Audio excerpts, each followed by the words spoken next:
Alright, I'm on hole number 9 of the Fuji Open. I'm in Wednesday's qualifying round in the rookie division. Let's go to Golf Clash Notebook and check it out. I always go to Golf Clash Notebook between holes just to come look and remind myself and really kind of remember what I'm doing. So I'm going to use an extra mile and a Titan to try and get out into here, and I want to be a little more, if you draw the line from where the tee box is, let me pull back a little. Draw the line from the tee box to the green and try and get the curve out of it. I'd like to be just a little bit to the right here of that. So if you're a little bit to the right in this area, you've got a little better look coming straight at it. Now I'm going to do the rough bump up here. So let's look at that rough bump. Here's the spot. So you can see how small this little area is down here where you're doing the rough bump. And so it's super critical that if you're further to the left when you're coming in, there's the shot, and then you've got to bring it over to this point. So that means you're going to have to use side spin, and you may have to use curl. And boy, this is already a finicky shot doing a rough bump here, and then having to put on curl this close to the sand is tricky. So while you may have more distance on your drive here, and you go, yeah, I outdrove you because I'm right here. From here, I got a nice clean shot, little teeny bit of side spin to get me back up to the hole, even if you're a little bit further back here. Now the problem is that if you keep working your way here so that shot's open more, you're going to eventually work yourself out of your long iron range. So there's a zone out here that you want to be in, but don't think about getting out here so far to the left and you go, yeah, I got tons of distance on it, because if you're out here, then instead of doing that rough bump, you're probably going to have to bring a club where you can backspin it towards the hole. You can also use the island here. The island's if I find myself where I'm in between, if I short shoot this drive and I'm in between clubs down here, I'm going to have to use this island coming in to bring it over to the hole, and it's a pretty tricky shot. It's very easy when you're taking the shot to end up blowing past it, because you've got to engage enough topspin to get over, and it's very easy to end up blowing past it and end up here. And this doesn't look like a very long putt, but for whatever reason, it's a scary putt, at least for me. I don't like taking long putts. There's two ways to look at it. You can either learn how to take long putts and be really good at it, or you can learn how to hit the ball closer. And I chose to learn how to hit the ball closer, so I don't take a lot of long putts. So as funny as it may sound, I'm not really good at long putts. So I definitely want to bring the stuff here that gives me great ball guide and good accuracy coming into the hole. You can definitely, absolutely use a quarterback here and get great results, but you're definitely going to want to bring a big ball. So I'm going to use a Titan.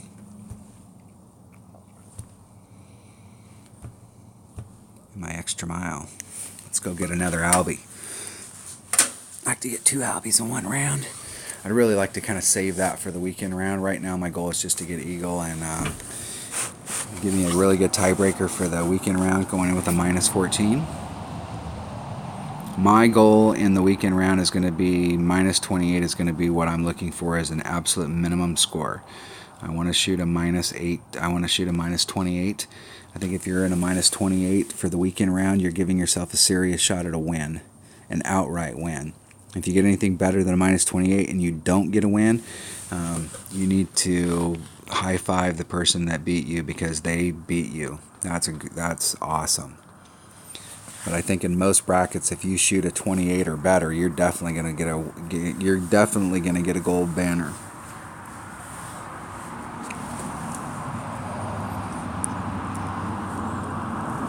See how our opponent does. They got an extra mile 7 and a navigator, and you can play this hole. I play this hole in one-on-one with a marlin. You can play this hole with anything. The deal is that if you play with a marlin and you end up here in the perfect spot, you may not be in your long iron range. You may be in your wood range, just because that ball is not going to give you the distance on the next club.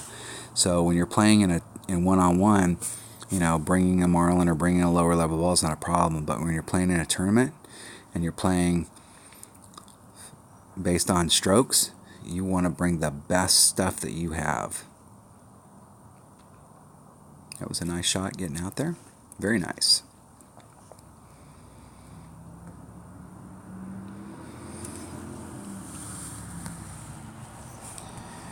Here we got mix.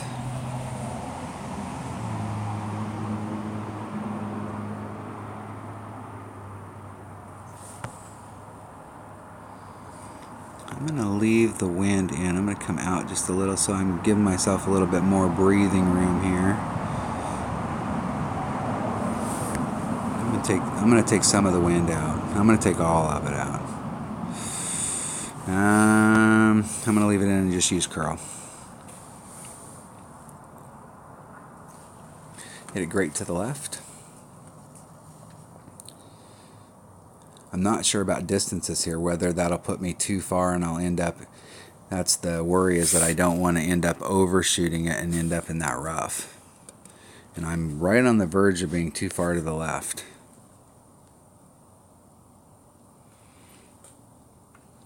I'd like to be about where where the marker is. So I'm pushing the limit on where I should be. At this point, I wish that I would have brought a Kingmaker so that I had more side spin. But we'll have to see how the shot sets up. And my backbone hits 1.2. If I wrote my numbers down for my backbone somewhere, it's 1.2. I think it's 1.2. 0.5. Just doing some math in my head. 1.2. 1.8. 2.1. Uh-oh.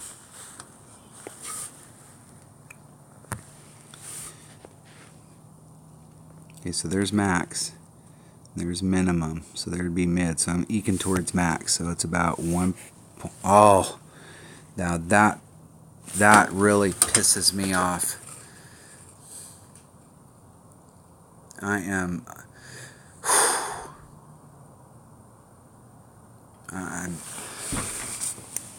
tell you why that ticks me off is because I know that my opponent hit in there, but I had a shot for Albie and I could have got them an eagle. And I was on track for at least that bare minimum an eagle, which means that they would have got a birdie. So there's talk in the forum. They had the new poll that came out, and some of the people in there were commenting on, like when we're in a tournament, and it kind of helps out our competition, especially if they were in the same bracket as us, where I get an Albie and they get an eagle, and they did what my opponent did here. They probably at best would have got a birdie. So now what they've done is that they've blown my shot of getting an Albie. Now, there's no guarantee that I would have gotten on and got the eagle, but I didn't get to take my Albie shot, and everybody's complaining about, hey, it's helping out the opponents here. On the flip side of that coin of making people play it out is making people play it out. I had a shot for Albie, and now I don't get that shot for Albie because my bonehead opponent wanted to forfeit the match. So, really, it's disappointing. Now, it's in a qualifying round and it's not going to kill me, but in a weekend round, there's a lot of times you get on that last hole and you're down to the wire. Maybe the round didn't go exactly like you're looking and you're down to the wire, and getting an Albie on hole number 18 would get me a win. And now I don't have a shot at the win because this person forfeited the match. And that is extremely disappointing. This is one thing of playing these holes through and making people actually get what they should have got, that Golf Clash could improve on. But forfeiting and not letting me have an Albie shot is just BS. Alright, that was hole number 18. Or excuse me, hole number 9 of the Fuji Open. So I had a pretty good round at -14, even though I didn't get to take my last shot on hole number 9. I did pick up an Albie on 3, and I did pick up the eagle on 4. So very clean round. This is what I'm looking for in the weekend round. I'm looking for this type of score on each side. I had some really good looks on the par 3s. I had a really good look on hole number 8. And so shooting a 14 having that nice consistent 12 where you're not taking any risks, and then trying to pick up those shots on every single hole. If you can give yourself a shot on all 9 holes, just picking up 2, that's about a quarter, 25%. So getting a minus 14 is very doable, especially if you're shooting consistent where the minus 12 is not a question, and then everything you're doing is working to try and pick up that extra shot. So nice, clean, easy qualifying round. Thanks for watching. Hopefully everybody has a great opening round. Take your time when you're playing the opening round. Don't get all excited. See, a lot of people, as soon as it opens, they're out there playing. Take your time when you're playing the opening round. Make sure that you've got enough time so that if you feel like you're in a really good rhythm, you can continue to play. If you're playing and you feel like, wow, I'm just totally off right now, then stop. I mean, literally, if you're on if you get to hole, 4 or 5 and you're just having a rough round, stop playing. Take a break, step back, go do something else. Come back, play a few holes. Just get into a rhythm. Try and get your perfect timing down, then get back out there at it. If you find yourself in a rut and you're not doing good, stop. Don't continue to stay in that rut, because you're going to get frustrated, and the more you get frustrated, the more things are going to happen, and the more you're going to get frustrated, the more things are going to happen. So if you do find yourself in the opening round starting off bad, then stop. Come back and play it later. Take a break. Okay, take your time when you're in the opening round. The opening round is super important for tiebreakers. The qualifying round is very important, but if you can go into the opening round and put up a pretty decent score, we're looking for minus 24.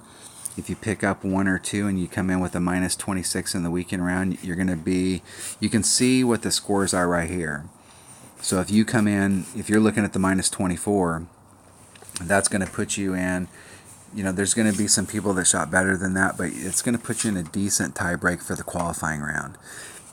But if you're in the opening round and you're looking at the minus 24, minus 12 for the qualifying, but if you're in the minus 24 for the opening round and you can pick up just 1 shot and come in with a minus 25, that's going to separate you from the mass majority of people that are up at the top of the bracket. So, you may find yourself when you come into the weekend round where there's, 15 people that have 15, maybe 20 people that can beat you in tiebreakers. And it'll probably be towards the 15. And that's going to help you out. So as the weekend round, when you get into the weekend round, that's going to really help separate you from the group. So take your time, and hopefully everybody's having fun. Thanks for watching.